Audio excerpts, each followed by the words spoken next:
The film overall is an astounding achievement which manages to weave together an intricate web of characters using beautiful IMAX photography to tell what we've been told is the most important story in the history of the world. Not a brag at all, Nolan.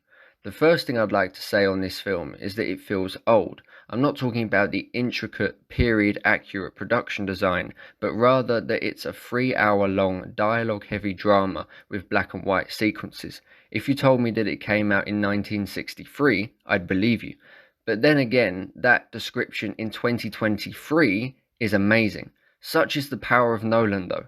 To make a studio cough up for such a story, and then to make an audience actually turn up for that story, is amazing. It is a procedural film, but the labyrinth plot at times plays like a classic spy thriller. If you have trouble keeping track of people's names in films, you may struggle here. Possibly aware of this, Nolan cuts in shots of the character in question when they are mentioned early on, but later gives up on this. I guess we should have learned their names by then. The story itself is as twisty and time-bending as you would expect from Nolan, but all of the Nolaniness takes a back seat here to what is very much an actor's film, at time feeling more like a stage play than a multi-million-dollar blockbuster. The cast is led by an incredible performance from Cillian Murphy. Anyone who's seen Peaky Blinders knows that this man can act, but in case you weren't yet convinced, he really puts on a show for you here. In his sixth film with Nolan, Cillian becomes Oppenheimer, bringing us a performance so fully realised that you would think this is a character we've all seen before, even though for many this will be their first time experiencing Oppenheimer's story. The main cast is rounded out by Emily Blunt, Matt Damon and Robert Downey Jr., three of my favourite actors. Blunt dives headfirst into a character who is at first very hard to like, but over the film she expertly warms you to her piece by piece. Matt Damon lights up the screen every time he's on it. He manages to be a much needed source of levity in such a dark film, while simultaneously making you doubt his motives and integrity. But Robert Downey flipping Jr., right? If charisma was a man, it would be him. I loved his interplay with Murphy and scheming but calm nature. He is definitely one of the greats.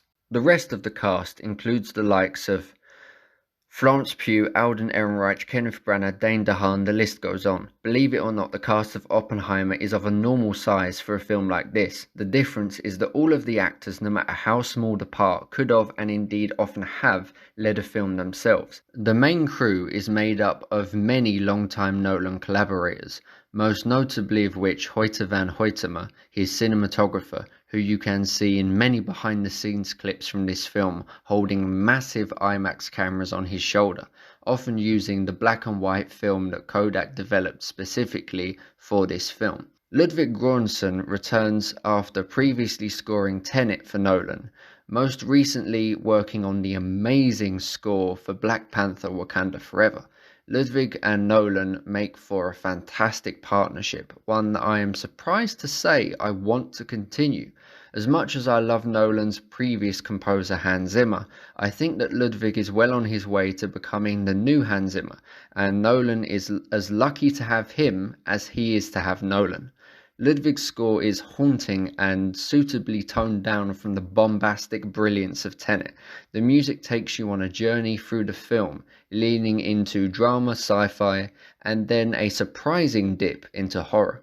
If I was to have one gripe with the film, it would be the emotion, or lack thereof. Before you quite rightly start hating me, let me explain. I'm not one of those Nolan bashers that thinks his films are cold. On the contrary, they strike me as some of the most emotionally resonant films I've ever seen, giving me a reaction I just don't find anywhere else. I talk about this at greater length in my Nolan analysis, Nolan Heroism Through Sacrifice, which you can find on this channel. That video was made after Dunkirk, but before Tenet. Dunkirk was an emotional revelation. Watching that film filled with small character-driven stories set against the backdrop of war, I was blown away. Tenet, while wildly entertaining and a technical marvel, didn't give me that, and I'm afraid to say, nor did Oppenheimer. Don't get me wrong, watching this film is an emotionally investing experience, just not to the extent of Nolan's other films. Of course, some of this is to do with the nature of this film. It's hard to show Nolan's usual faith in humanity while focusing on these humans in particular. And even though the film can come off as the best adaptation of a Wikipedia entry that you've ever seen, I've come to realize that there is still emotion present in the script. It's only far more cynical and calculated than Nolan fans are used to. If I didn't hold Nolan to such a high bar, I don't think this would bother me as much. As my only minor issue with this otherwise faultless film, I am interested to see how this changes on subsequent viewings, as indeed it did with Tenet, which I've since come to see as a very entertaining, albeit flawed film. I mean, it's a film where he cheese grates someone's face, or rather uses a cheese. What would be the word for that? He uses a cheese grater on a man's face during an action scene, and that is badass. Of course, it's impossible to talk about Oppenheimer without talking about Barbie. The two completely separate films seem intrinsically linked now, to the point where I'm hoping to buy a Barbieheimer Blu-ray box set. I haven't seen Barbie yet, but I can't wait to. My choice to see Oppenheimer first was motivated only by my love of Nolan. If Barbie was directed by Christopher Nolan, you would have found me there first. Christ, imagine that. It was great to see a packed theatre yesterday and see all the people dressed up in pink knowing they were going to see Barbie, and all those who weren't wearing pink clearly showing their quieter support for Oppenheimer.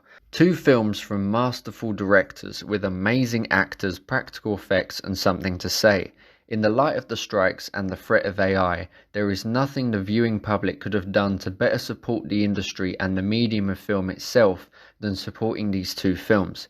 All that's left to say is that as someone who wants to work in the film industry myself, I feel these actors and writers are fighting for my future and for that of the next generation of storytellers.